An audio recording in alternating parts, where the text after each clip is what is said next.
राम। निताई गौर हरि बोल। हमारे आलोच्य विषय चल रहा है गीता के ऊपर। गीता में भक्ति योग, ये तो हमारा चलता रहेगा, लेकिन आज एक विशेष तिथि है।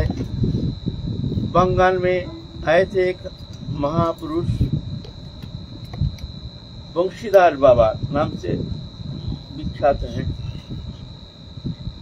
उनके जीवन चरित्र संबंध में किंचित दिग्दर्शन करने का प्रयत्न करेंगे। उनके जीवन संबंध में विशेष कुछ मिलता नहीं है, फिर भी जितना मिलता है तरह वाणी को पवित्र करने के लिए उनके जीवन चरित्र संबंध में किंचित प्रयास करेंगे जहां तक संभव। ऐसे तो महापुरुष के जीवन महतेर क्रिया मुद्रा विज्ञ न बुझे। महापुरुष की जो क्रिया वो साधारण व्यक्ति समझ नहीं पाते हैं। अपने विचार के द्वारा वो कभी अपना बुद्धि अनुसार विचार करके उनको ढालना चाहते हैं, उनके संबंध में कुछ मंतव्य करते हैं, तो कभी कभी ये भूल हो जाता है। क्यों? यह है अगम्य। साधारण मनुष्यों में जो विचारधारा, चिंताधारा, कर्मधारा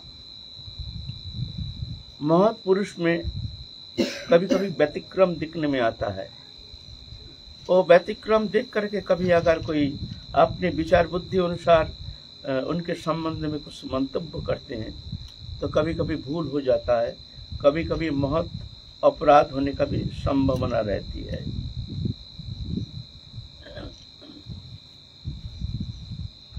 ऐसे ही वंशीदास बाबा थे। वैराग्यमय जीवन, अद्भुत वैराग्यमय जीवन।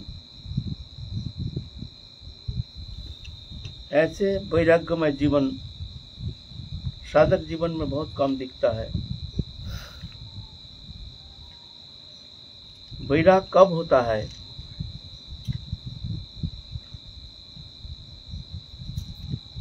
वैराग ये आचरण के विषय नहीं है, वैराग हो जाता है। वैराग माने अनासक्ति। वैराग माने दृश्यमान जागतिक वस्तु पदार्थ के प्रति अनुराग शून्य, आसक्ति शून्य होने का नाम है वैराग। एक क्रिया नहीं। हाँ, क्रिया तो होनी चाहिए, थोड़ा सा वस्तु विषय में थोड़ा सा सावधान तो होना ही चाहिए, लेकिन वास्तविक वैराग तो तभी होता है जब जा करके भगवत चरण में अनुराग होता है। वैराग कब होता है? जब अनुराग होता है। जब अनुराग होता है तब स्वाभाविक ही देहोदैहिक वस्तु पदार्थ के प्रति अनासक्ति आ जाती है। ये जोर करके दृश्यमान जागतिक वस्तु पदार्थ के प्रति, अनित्य वस्तु पदार्थ के प्रति अनासक्त होना, ये इतना सहज नहीं है। लेकिन जब अनुराग होता है भगवत चरण में, जब मन लग जाता है, तभी जाकर के सही वैराग होता है। ऐसे ही एक वैरागी थे हमारे वंशीदास बाबा। जन्म लिए हैं बंगाल में, मयमनसिंह जिला में, वर्तमान बांग्लादेश, वहाँ जन्म लिए हैं। उतना पढ़ाई लिखाई तो किए नहीं है, विद्या अध्ययन अधिक किए नहीं है, बहुत गरीब घर के हैं। बचपन में उनका नाम था भैरव चंद्र, पिता का नाम था सनातन, लेकिन है भक्त परिवार। बांग्लादेश में ऐसे ही जितना बंगाली है, सनातन बंगाली जो हैं, ज्यादातर सब भक्ति मार्ग में सब रहते हैं। भक्ति धारा अभी भी बांग्लादेश में देखने में आता है। बांग्लादेश में जितना हिंदू है ना, सब ज़्यादातर धर्म प्राण, नास्तिक बहुत कम देखने में आता है। और जितना बंगाली हैं, हिंदू हैं, सब महाप्रभु के ज़्यादातर भक्त हैं। पूरा बांग्लादेश में जो भक्ति धारा, महाप्रभु जब गए थे बांग्लादेश में तो धर्म प्रचार के लिए, तो ऐसे शक्ति संचार करके आए जो ऐसे अभी तक देखने में आता है। बांग्लादेश में बहुत धर्म प्राण आते हैं हमारे पास, उनके अंदर जो भक्ति देखने में आता है, वास्तव में हम लोग उनका अंदर में उतना भक्ति हमको तो देखने में आता नहीं है। कृष्ण कथा कहते कहते, हरि कथा कहते कहते, सुनते सुनते अश्रुधारा बहती है, बक्ष प्लावित करते हैं। ऐसे सुंदर भक्ति धारा अभी भी बांग्लादेश में कुछ भक्ति है तो बांग्लादेश में देखने में आता है। और पश्चिम बंगाल में ऐसे भक्ति धारा है नहीं, वहाँ तो नास्तिकवाद, वहाँ तो बहुत कम देखने में आता है। तो ऐसे पूर्व बंग में जन्म लिए हैं बंशीधर बाबा, तो वहाँ पूर्व प्रथा अनुसार अल्प उम्र में शादी करा देते हैं,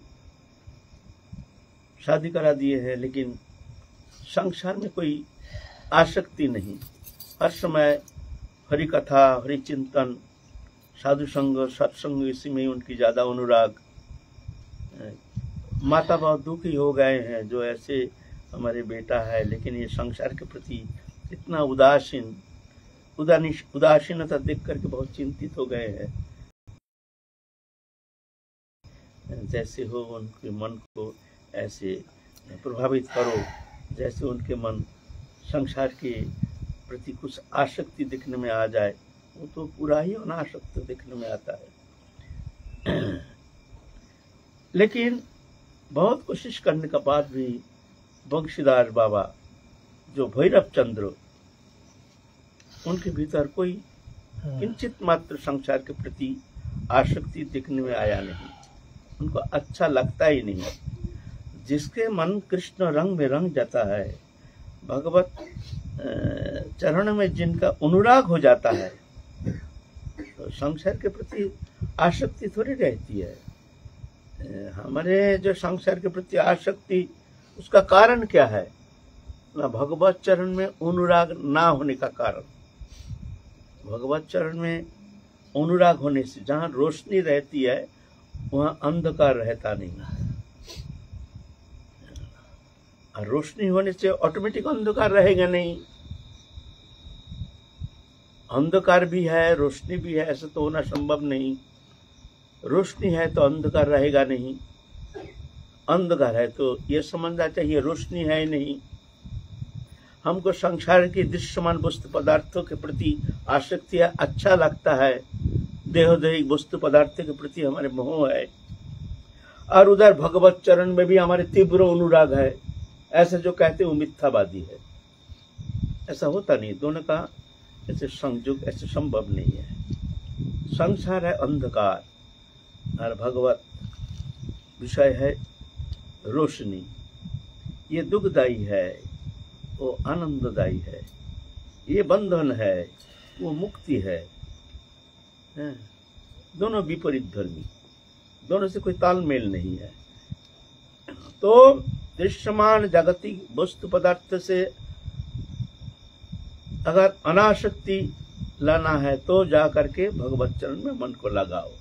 इसीलिए कहते हैं जनतन प्रकार कृष्ण मनोनिवेश है। कैसे भी हो भगवत चरण में मन को लगाओ।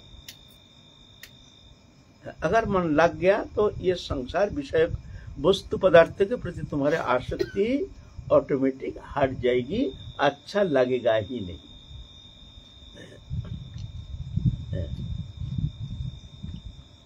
हमारे भगवत कथा में रुचि नहीं,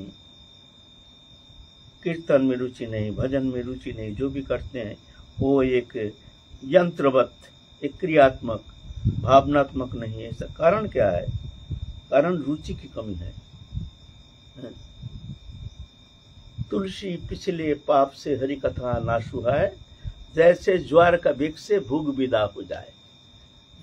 भगवत कथा, भगवत नाम, भगवत गुणानुवाद, साधु संग, सत्संग, महत्संग, ये सतही आनंदमय है। लेकिन हमको अच्छा क्यों नहीं लगता है? इसका कारण है ये पूर्व जन्मजात संस्कार, अनादिकाल का ये जो संस्कार है ना, ये ऐसे बुखार जैसे तीव्र बुखार होने से 2 दिन खाया नहीं लेकिन तीव्र बुखार है, मुख में कोई रुचि नहीं, बढ़िया वस्तु लेकर के कहते हैं थोड़ा खा ले, थोड़ा खा ले, ना ना हटाओ हटाओ, क्यों? 2 दिन खाया नहीं तो भूख तो लगना चाहिए। बोलते नहीं, ये भूख न लगने का कारण क्या है? न तीव्र ज्वर, ऐसे ही भवव्याधि लगने का कारण हमारे भगवत विषय में हमारे अनुराग होता नहीं, अच्छा लगता नहीं है। इसलिए पहले से श्रद्धा, साधु संग, भजन, क्रिया, अनर्थ निवृत्ति, निष्ठा, रुचि, जब रुचि में पहुंचता है तब जाकर के, मान लो एक बार हरि कथा में, हरि नाम में, हरि कीर्तन में, सत्संग में, साधु संग में रुचि हो गई तो समझ लेना अब भवव्याधि तुम्हारा नष्ट होने वाला है। जैसे बीमार ग्रस्त हैं, बीमार ठीक हो गया है, हम कैसे जानेंगे? बहुत बुखार है, कई दिन से कुछ खाया नहीं, तीव्र बुखार है, तो बुखार ठीक हो गया है, शरीर स्वस्थ हो गया, हम कैसे जानेंगे? न रुचि होगी, खाने में रुचि, बहुत रुचि होगी, हर समय ऐसे इच्छा होगी कि कुछ मिले, कुछ मिले, कुछ खाएंगे, हर समय खाने की इच्छा। तो ये समझना चाहिए कि तुम्हारे रुचि हो गई तो तुम्हारे बीमार अब गई बीमारी, है ना? ऐसे ही हरि कथा में रुचि, हरि नाम में रुचि, सत्संग में रुचि, स्वाभाविक ही जब हो जाता है तो समझना चाहिए अब ये भवव्याधि ये नष्ट होने वाला है, ऐसा है। तो स्वाभाविक रुचि, वंशीधर बाबा स्वाभाविक रुचि भगवत चरण में जन्मजात, पूर्व जन्मजात संस्कार लेके आए हैं। ये संस्कार पूर्व जन्म से संस्कार लेके आते हैं, तभी जाकर के इसको भगवत चरण में रुचि होती है। महात्मनस्तु मांग पार्थ दैवीं प्रकृतिमस्थिता भजन्तम अनन्य मनस ज्ञात्वा भूतादिम अव्ययम।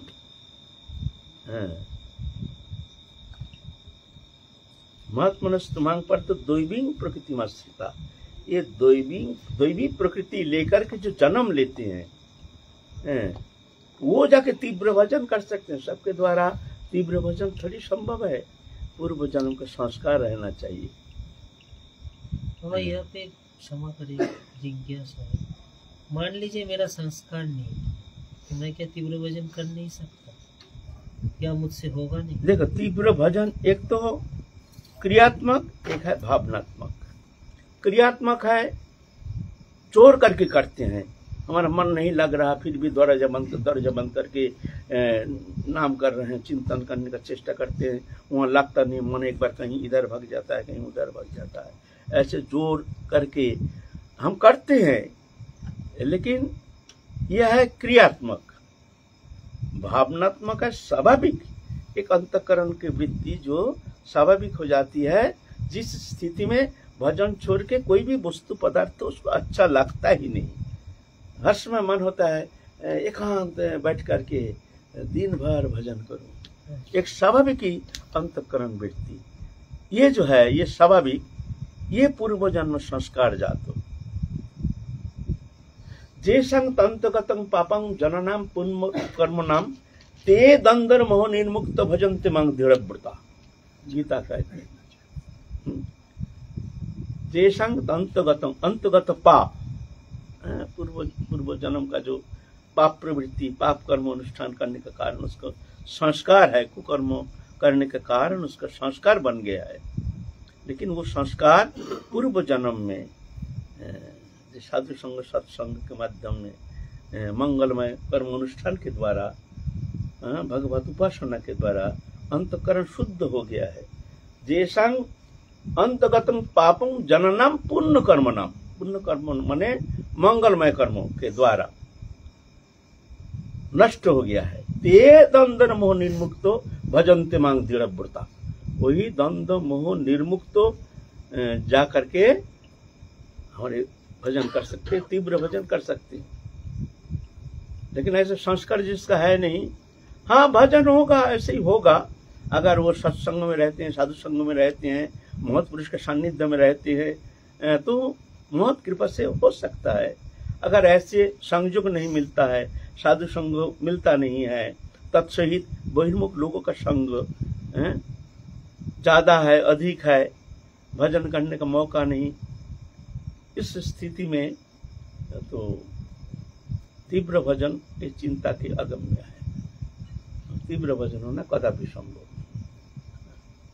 अगर संस्कार है तो ऑटोमेटिकली उसको संसार अच्छा लगेगा ही नहीं। और जो हमारे पास बैठा है देखो ना, एक ही मात्र पुत्र है, जयपुर से आया है,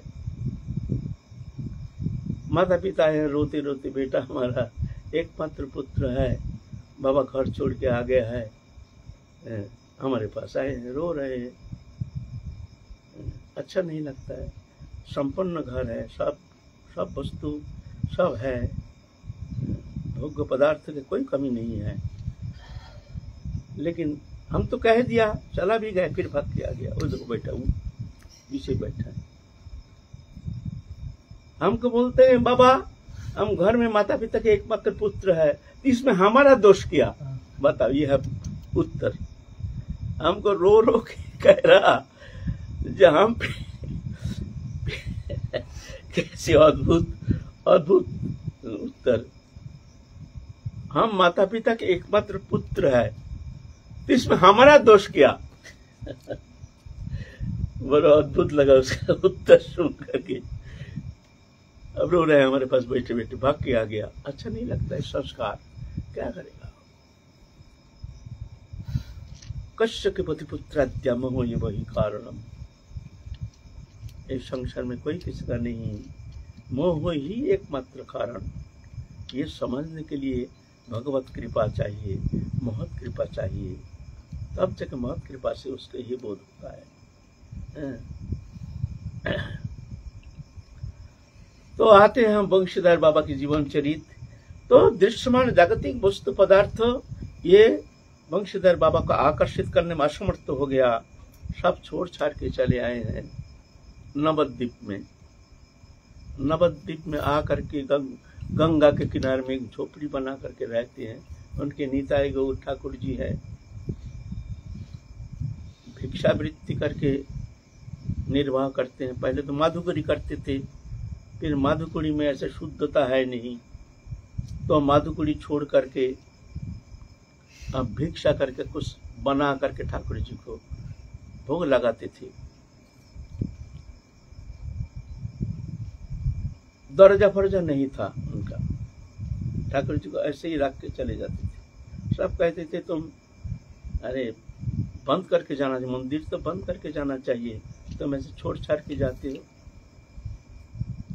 तो सरल प्राण कहते हैं कि हमारे ठाकुर जी अंधा है, वो जानते नहीं, उनका घर है, उनका सब कुछ है, हम भी उनके हैं, तो उनको रक्षा हमको करना पड़ेगा, वो रक्षा कर नहीं पाते हैं।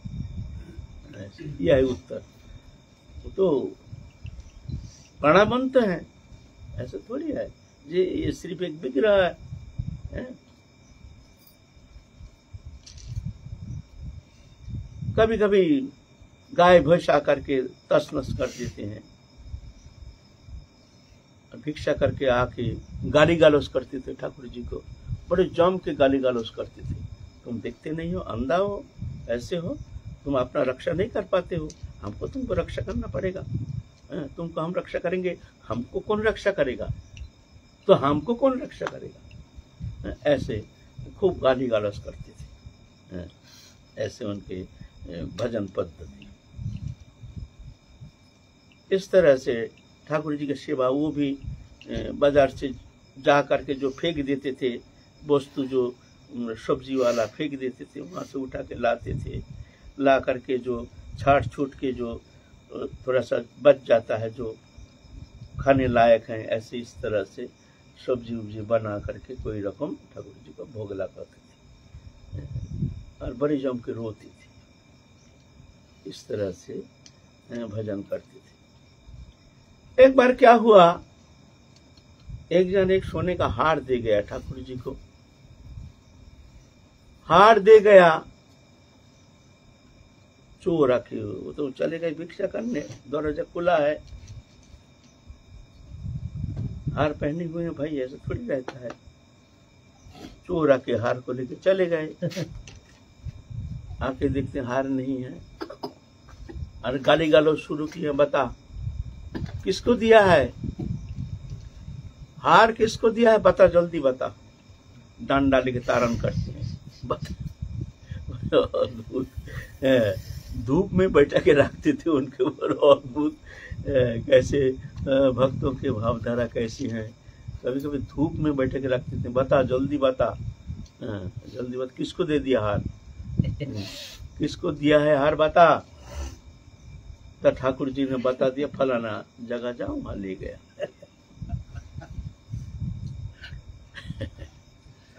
गया वो चोर के घर, भाई हमारा ठाकुर जी का गहना दो, चोर मानने के लिए तैयार थोड़ी है। बाबा जी क्या बोल रहा है, और गाली गालोच किया बाबा जी को, बाबा जी सुनने के लिए तैयार नहीं, तो धक्का मार के गिरा दिया, तो पाँव में बहुत चोट लग गया, बहुत चोट लग गया। लंगड़ाते लंगड़ाते आए हैं झोपड़ी में, तूने हमको गिरा दिया, तेरे लोग के द्वारा हमको पिटाई किया, ठीक है हम भी डॉक्टर नहीं दिखाएंगे, किसी को दिखाएंगे नहीं, हम दिखाएंगे नहीं, ऐसे ही रहेंगे। तब से अंतिम काल तक वो लंगड़ाते लंगड़ाते चलते थे, किसी को डॉक्टर फक्टर दिखाया नहीं, ऐसे ही डिफेक्ट रह गया, ऐसे जीवन। हर समय विग्रहों को अपने हाथ से सेवा करते थे, सेवा का कोई ढंग नहीं था। मान लो टाइमिंग नहीं है, सुबह बैठे हैं चावल छाटने के लिए, भिक्षा करके थोड़ा चावल लाए हैं, वो एक एक करके एक एक दाना करके नाम कर रहे हैं, कभी ठाकुर को गाली दे रहे हैं, गाली गालौज कर रहे हैं, साफ भी कर रहे हैं, चावल जो भी है वस्तु लाए हैं, करते करते करते संध्या हो जाता है, भोग लगाते लगाते रात हो जाता है। ऐसे नियम, कोई पर्टिकुलर जो समय अनुसार नियम अनुसार जो सेवा, ऐसे नहीं था। भक्त का भाव, भगवान उसी में प्रसन्न हो जाते हैं। अज्ञ बदति विष्णायो विज्ञ बदति विष्णवे उभयस्तु समं पुण्यम भवग्राही जनार्दन।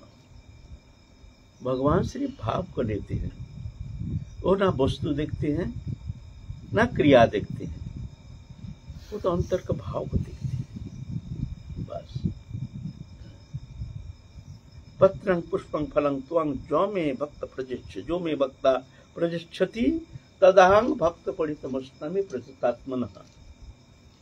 पत्र पुष्प फल जो भी वस्तु हमको प्रदान करते हैं प्रेम से, वो मैं स्वीकार करता हूँ। प्रेम होना चाहिए, अगर प्रेम नहीं है तो 56 भोग भी भगवान मोर के नहीं देखते हैं, क्या भोग लगाया, क्या भोग लगाया, और प्रेम से दे देते हैं तो भगवान उसी को स्वीकार कर देते हैं। ये नहीं देखते हैं क्या वस्तु है। नवद्वीप में एक बार एक मुसलमान था, बड़ा महाप्रभु के प्रेमी था।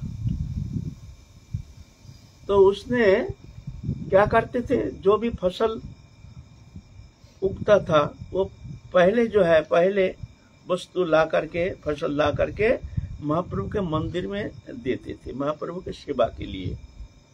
नवद्वीप मायापुर उनका ही नियम था। महाप्रभु के परम भक्त था मुसलमान। एक बार क्या हुआ, मसूर दाल, मसूर खेती किया। मुसलमान तो जानता नहीं है, जो मसूर चलता नहीं है, वैष्णव लोग मसूर ये शुद्ध मानते नहीं है, उसको आमिष के अंदर गिनते हैं, आमिष आहार के अंदर। मसूर, एक बोरा मसूर दाल ला करके मंदिर में दे करके बुजुर्ग कहते हैं, ये महाप्रभु की सेवा के लिए ये मसूर स्वीकार कर लीजिए। पुजारी तो बहुत नाराज हो गया, अरे मसूर दाल कभी ठाकुर जी को भोग लगता है? तो मसूर लाए हो, ये कोई सेवा है, ये कोई भक्ति है, ये कोई भजन है? गाली गालौज किया, जाओ ले जाओ यहाँ से। मसूर दाल लाया ठाकुर जी के भोग के लिए, मसूर दाल कभी ठाकुर जी का भोग लगता है? वो दुखी हो करके बोरा लेके चला गया, बहुत रोया। हम तो जानते नहीं है, हमारे वस्तु तुम्हारी सेवा में नहीं लगेगा, मैं सब फसल आज गंगा में फेंक दूंगा, ये फसल मैं घर में घुसाऊंगा नहीं। मन में तय कर लिया, जब प्रभु की सेवा में ही लगा नहीं तो ये हम गंगा में फेंकेंगे सब, जितना हम हमारे पास उगा है मसूर। रात में महाप्रभु स्वप्नादेश किया, तो मेरा मसूर दाल भोग लगाना जरूर। वो जा उसके पास जा करके मांग के लिया, मसूर दाल ही भोग लगाना।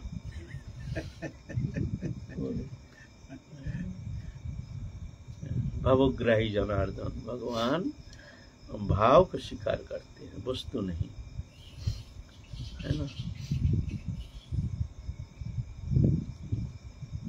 भाव होना चाहिए, प्रेम होना चाहिए। प्रेम होने से प्रभु उसी को आदर से स्वीकार करते हैं। दुर्योधन ने निमंत्रण किया है भगवान को, चालाकी करके अपने पक्ष में लाने के लिए, जो ऐसे निमंत्रण करेंगे जो भगवान प्रसन्न हो करके बस हमारे पक्ष में आ जाएंगे। तो दुर्योधन ने कृष्ण को निमंत्रण किए। विश्व के जहाँ जहाँ जो जो वस्तु, जो रोशैया जहाँ जहाँ के है, सब ला करके एक एक अलग अलग वस्तु स्पेशल, जैसे एक एक जगह का एक एक वस्तु विख्यात है ना, वहाँ की वो वस्तु लाए, वहाँ की वो वस्तु लाए, ऐसे करके बहुत सारे दुर्लभ वस्तु लाए हैं उनकी प्रसन्नता के लिए। और ऐसे सजावट किए, तुरंत सजावट किए हैं, निमंत्रण किए हैं। सब स्त्रियां सब एक ही रंग के कपड़ा पहन करके एकदम सुंदर शंख लेकर के खड़े हैं। भगवान आ रहे हैं, शंख निनाद कर रहे हैं। भगवान देखते हैं इसमें तो प्रेम नहीं है, ये तो दिखावा है। भगवान कहते हैं, भाई दुर्योधन, भाई सुबह से हमारे पेट में क्या हो गया भाई, बड़ा दर्द हो रहा, एक घुट पानी पीने का मेरी स्थिति है नहीं भाई, आज नहीं फिर कभी आएंगे, फिर आकर के क्या हम प्रसाद ग्रहण करेंगे भाई, दुखी नहीं होना, माफ कर देना भाई, आज मैं कुछ प्रसाद पा नहीं सकता हूँ, मेरे को बहुत कष्ट हो रहा है। अर्जुन क्या करेंगे? भगवान चल, इधर भूख तो लग गया है, उधर विदुरानी, विदुर जी गए हैं बाहर, विदुरानी नग्न होकर के अपने घर में कुआं है वहां नहा रही थी। कृष्ण गए हैं, तो कृष्ण को देखते ही एकदम ऐसे विगलित चित्ता हो करके शोधबोध खो गई, जब मैं किस स्थिति में हूँ ये भी भूल गई। हाथ पकड़ के ले गए, चलो चलो कृष्ण तुम आए, हाँ कृष्ण तुम आए, हाँ प्रहलाद तुम आए, अश्रुधारा से वक्षस्थल प्लावित करते करते। और भगवान तो लज्जित हो गए, देखो अपने स्थिति भी भूल गई है, अपने उत्तरी को उनके ऊपर चढ़ा दिए है, भीतर लेकर के एक चौकी वो भी उल्टा करके बैठा दिया, बैठो बैठो बैठो बैठो। जा करके भीतर में केला था, केला ला करके मुंह की तरफ दिख रहे हैं, विमुग्ध चित्त हो करके भगवान के दिव्य मुखार बिंदु देख करके सब शोध बुद्ध खो गए।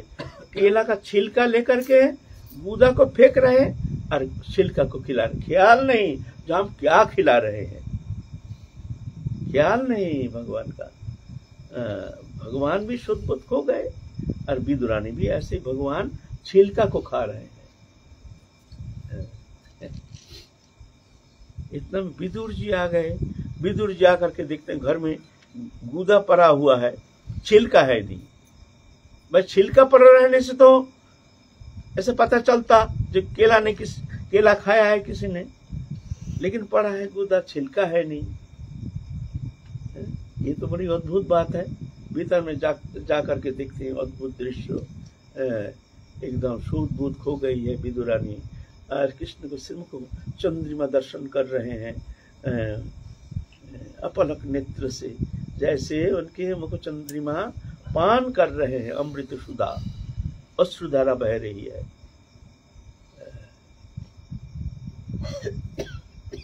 अरे विदुर जी, अरे अरे तुम क्या कर रहे हो, छिलका खिला रहे हो ठाकुर जी को।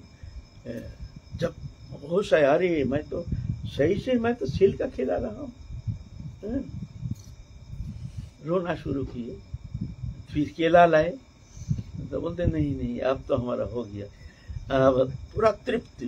इतना तृप्ति से हमने भोजन किया, जीवन में हमने कभी ऐसे तृप्ति से हमने भोजन किया ही नहीं।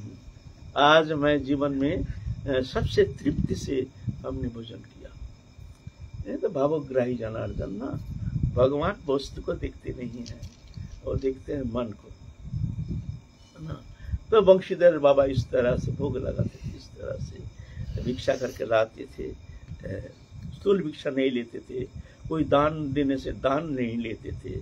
अजाचक वृत्ति, भिक्षा करके बाजार में जाते थे, फेंका हुआ वस्तु साग सब्जी ला करके उससे जो शुद्ध जो है थोड़ा सा बचा हुआ है उसको अमनिया करके उसको ऐसे रसोई करके भोग लगाते थे।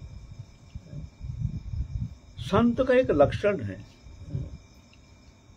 संत अनपेक्षा मच्चित्ता प्रशांत समदर्शिनो निर्मम निरहंकार निर्द्वंद्व निष्परिग्रह। एक संत का लक्षण है। संतों जो संत का लक्षण है ना, हम कैसे जानेंगे संत कौन होता है, संत में क्या गुण होना चाहिए। तो कहते संत अनपेक्षा मच्चित्ता प्रशांता समदर्शिना निर्ममा निरहंकारा निर्द्वंद्वा निष्परिग्रह। निष्परिग्रह माने दान मान उपहार ये सब ग्रहण वर्जन वर्जित, ग्रहण नहीं करते हैं दान मान उपहार आदि, मांगते नहीं, हाथ पसारते नहीं। संत कभी हाथ पसारते नहीं, एक संत का लक्षण है। चलाव संतुष्ट दंधाति विमत्सर सिद्ध सिद्ध कृत्य न निबद्धति। जैसे मिल जाए उसी में संतुष्ट। जदृच्छलाभ संतुष्ट दंधातिता विमत्सर सिद्ध असिद्ध कृत्य अपि न निबद्धति। सिद्धि हुई कि नहीं इसमें कोई चिंता नहीं, होने से भी हर्ष नहीं, नहीं होने से भी विषाद नहीं। तो ऐसे जो भक्त है न निबद्धति, उसके लिए कोई बंधन नहीं, वो बंधन मुक्त है। तो ऐसे वंशीधर बाबा थे। इस तरह से वृद्धा अवस्था में भी किसी का सेवा ग्रहण नहीं करते थे। गंगा में जाते थे, 5 मिनट का रास्ता 1 घंटा लगता था। ऐसे धीरे धीरे धीरे धीरे घुटू के सहारा से चलते थे वृद्धावस्था में। जा करके एक दिन क्या हुआ, एक फूल तोड़ने के लिए गए, जा करके बड़े कष्ट से पेड़ के ऊपर चढ़े। उतना संभव नहीं है, वृद्धावस्था है, किसी के सहयोग लेंगे नहीं, किसी को कुछ कहेंगे नहीं। पेड़ के ऊपर चढ़े तो वहां से गिर गए तो एकदम अचल हो गए, एकदम अचल हो गए। प्रभु की इच्छा। लेकिन भक्त जो है, ये भक्त का लक्षण है। भक्त तो किसी भी स्थिति में वो जानते हैं ये सभी मेरी कृत कर्म फल है, ऐसे जान करके उसमें विचलित नहीं होते हैं, है ना। विचलित नहीं होते हैं। भक्त के एक लक्षण है, वो लक्षण क्या है? प्रतिकूलता में वो अनुकूल देखते हैं और अनुकूलता इसमें प्रतिकूल देखते हैं। संसार में जो वस्तु संसारी लोग चाहते हैं, मान, पूजा, प्रतिष्ठा, धन, वित्त, वैभव, ये तो काम्य पदार्थ है। लेकिन संत जो होता है इसमें वो भयभीत हो जाते हैं, अनुकूल परिस्थिति इसमें विचलित हो जाते हैं, इसमें देखते हैं ये प्रतिकूल है, बहुत विचलित हो जाते हैं। प्रभु ये संसार हमको माया में फंसा के हमको संसार चक्र में डाल देंगे, प्रभु हमको बचाओ बचाओ बचाओ। प्रेम प्रीति सौहार्द संसारी लोग कामना करते हैं, लेकिन संत जो है भयभीत होते हैं जगत के प्रेम प्रीति देख करके। संसारी लोग सम्मान चाहते हैं, मान प्रतिष्ठा चाहते हैं, साधु सम्मान प्रतिष्ठा में भयभीत हो जाते हैं। कोई गाली देते हैं तो इसमें क्या होता है, संसारी लोग बहुत नाराज हो जाते हैं। कोई कठोर शब्द प्रयोग करते हैं, संसारी लोग बहुत नाराज हो जाते हैं, दुखी हो जाते हैं। लेकिन संत जो है, भगवत भक्त जो है, उसमें हर्ष प्रकाश करते हैं। देखो देखो हमको गाली दिया है, हमारे अंदर अहंकार है ना, ये अहंकार को दूर करने के लिए प्रभु ने कृपा करके ऐसे उसके माध्यम से हमको गाली दिया, ये प्रभु की बहुत कृपा है। आह प्रभु तुम्हारी कितनी करुणा है, ऐसे हर जगह हमको तुम शासन करो, तुम तारण करो। देखो प्रतिकूलता में अनुकूलता, और अनुकूलता जो संसारी लोग कामना करते हैं उसमें देखते हो प्रतिकूल। बड़ी विचित्र स्थिति भगवत भक्त का। तो प्रतिकूल में वो देखते हैं ये हमारे लिए मंगलप्रद है, हमारे लिए अच्छा है, प्रभु की इसमें कृपा है ना। बंशीधर बाबा इस तरह से इस स्थिति में भी जानते हैं प्रभु की कृपा। उस समय 2-4 भक्त थे, बंशीधर बाबा की सेवा करते थे, क्या करें यार, उपाय नहीं। उस स्थिति में फिर बंशीधर बाबा वृंदावन भी आए थे, एक बार ले आए थे भक्तगण वृद्धावस्था, यहाँ कुछ दिन रह करके फिर नवद्वीप गए। फिर नवद्वीप में जा करके उनके समय आ गया, नित्य लीला में प्रवेश करने का समय आ गया। निताय गौर को चिंतन करते करते पार्थिव शरीर को त्याग करके नित्य धाम प्रवेश कर गए। जय जय श्री राधे श्याम, निताय गौर हरि। सेवा श्रेष्ठ है, तो किसी भक्त को बोलेंगे आप थोड़ा सेवा कर दो, ये इतना रुपया दे दो, ये कर दो, तो संतों का सेवा होगा क्या? ठीक है ना, संत सेवा तो श्रेष्ठ है, आपने बताया। तो किसी भक्त को हम बोलेंगे आप इतना सेवा कर दो इतने संतों के लिए, और सेवा करा दो, यहाँ होगा संतों की सेवा। तो किसी को मांगना अच्छा, संत सेवा के लिए मांगना अच्छा है ना? मांगना नहीं है। हम मांगेंगे क्यों? तुम सेवा करो ना करो तुम्हारी इच्छा, हमारा तो कोई प्रयोजन नहीं है, हमारा तो कोई प्रयोजन नहीं है, हम क्यों बोलेंगे? अगर तुम्हारी सेवा करने की इच्छा है तो तुम करो, नहीं तो मत करो, हमारा कोई प्रयोजन नहीं है। जदृच्छ लाभ संतुष्ट दंधातीत विमत्सर सिद्ध सिद्ध कृत्यापि न निबद्धति। जैसे मिल जाए उसी में संतोष, यह संतोष। मिला तो ठीक है, नहीं मिला ठीक है। कभी घृतघु घना, कभी मुट्ठी भर चाना, कभी मुट्ठी भी माना, ये 3 समाना, साधु उससे जाना। कोई बोले क्या महाराज जी क्या सेवा करेंगे बताओ, बोलेगा तो क्या? हमारा जरूरत नहीं है, तुम क्या सेवा करोगे, हमारा कोई प्रयोजन है नहीं, सीधा बात। अगर मान लो ऐसा कुछ बहुत जरूरी है, संत सेवा साधु सेवा में कोई दिखता है तो बता सकते ये संत है, ये महात्मा है, तुम इनकी सेवा करो। भाई ये संत की ये वस्तु जरूरत है, इनकी ये वस्तु ला दो, तो ऐसे कहने कोई जरूरत नहीं है। अपने लिए नहीं, अपने लिए कोई जरूरत अपने लिए नहीं, हमको इतना महीने में दे दो, हम संतों के भोजन कराएंगे ना। हम क्यों करेंगे, हमारा क्या जरूरत पड़ा है, टेका पड़ा है, तुम दे दो, हम संत सेवा कराएंगे। नहीं, उसमें भी बड़ी सावधानी बरतनी पड़ेगी। मानो किसी संत के लिए कहें कि तुम उनके लिए सेवा कर दो। ना ऐसे अगर देखते हैं कोई दुष्ट संत हैं, प्राचीन संत हैं जो असमर्थ हैं, ऐसी स्थिति में तो ऐसे कहना कोई दोष नहीं है। हम क्या करें, हमारे तो इच्छा तो है जो हम उनकी सेवा करेंगे, लेकिन हमसे होता नहीं है। इस स्थिति में ऐसा कोई भक्त आता है तो कह देते हैं तो महात्मा ऐसे हैं, इनके ये प्रयोजन है, तुम इनकी सेवा करो। जब हम मातुकरी करते हैं तो हम मांगते हैं ना, जैसे कि तो वो मांगना नहीं होता है ना, वो तो सिर्फ उदर पूर्ति के लिए, वो भी किंचित। एक तो स्थूल भिक्षा माने पूरा पारस, ये ठीक नहीं, इसको भिक्षा माना नहीं जाएगा। टुकड़ा माधुकरी किसको कहते हैं?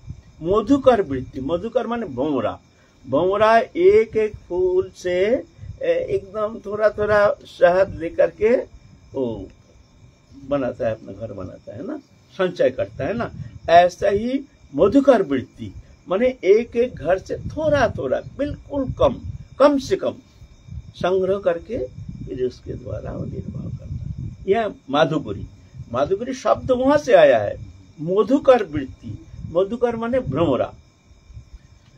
जो आयाचित वृत्ति करते हैं वो भी मधुकर कर सकते हैं।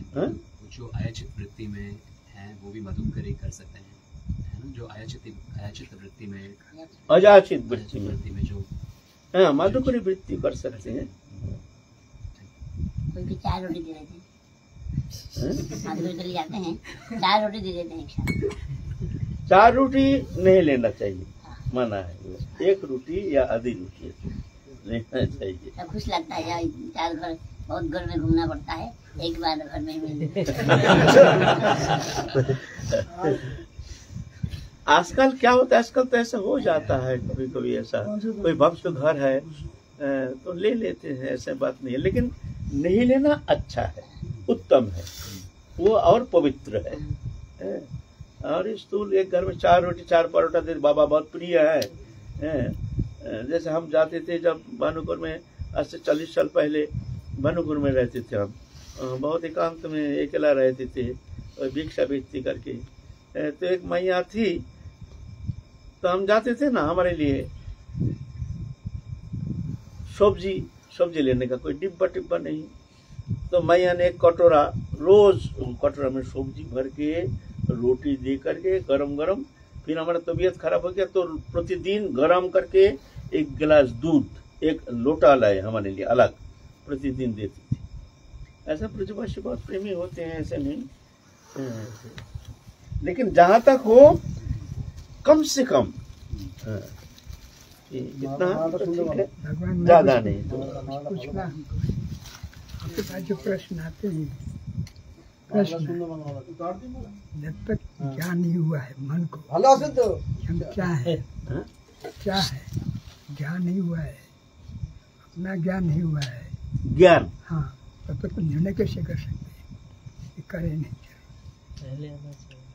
ज्ञान भले सकते हैं, जब प्रारब्ध हमारा है और मन के बस में है, जो मन के बस में तो संकल्प दुख करेगा, इसका तो काम है, कभी हाँ करे कभी नहीं करेगा। जब तक अर्थ ज्ञान नहीं होता है, जब आत्मा है, हमें क्या करना है क्या नहीं जाना है, तो परिपक्व नहीं हुए तब तक संभव है निर्णय करना। कोई भी निर्णय कर सकता है मन के द्वारा। तो मन का देखा दिए, मन तो बस में, मन के बस में है, तब तक मन को बस में है, हम है, कुछ निर्णय कर नहीं सकते, हाँ कहीं कर नहीं होगा। देखिए मन जो है ये गुण के ऊपर प्रभावित है। यहाँ मन बुद्धि अहंकार ये एक सरल रेखा पे रहता है। कभी सत्य गुण हावी होता है तो मन भी सत्य गुणी चिंतन करता है, बुद्धि सत्य गुणी निर्णय लेता है, संकल्प विकल्पात्मक मन, निश्चय का बुद्धि है। तो जब सत्य गुण हावी होता है तो मन भी ऐसे ही चिंतन करता है, बुद्धि ऐसे ही निश्चित करता है, और अहंकार कर्तृत्व अभिमान लेकर के ऐसे ही कर्तृत्वपन लेकर कर्म करने में शुरू कर्म करता है। यह है क्रिया। जब रजोगुण हावी होता है तो मन भी रजोगुणी होता है, बुद्धि भी रजोगुणी होती है, और अहंकार भी रजोगुण लेकर के ऐसे कोत्रित अभिमान लेके कर्म करता है। जब तमोगुण हावी होता है, मन भी तमोगुणी होता है, बुद्धि भी तमोगुणी और अहंकार भी तमोगुणी होकर के ऐसे ही कर्म करता है। ऐसा गुण क्रिया जैसे गुण हावी होता है तदनुसार वो कर्म करता है। ऐसे है, एक साथ नहीं रहता है। ये जानना पड़ेगा कि शरीर है कि महात्मा है। बिना ये जाने कि हम शरीर है कि महात्मा है, जब तक मन रहेगा जीवित रहेगा तब तक तो कोई कर नहीं सकता है। आज यहाँ का कल नहीं करेगा, हम जो कहते वही बात है। उसको भाई पता है कौन से होता है, सही बात नहीं। हाँ ऐसे ही पर ज्यादा है। वैसे यहाँ बहुत से लोग हैं, कोई साधक भी है, कोई रति भाव में है, कोई भाव भाव में है, कोई साधना में है, वो मुख हो जाता है। ये रह गई।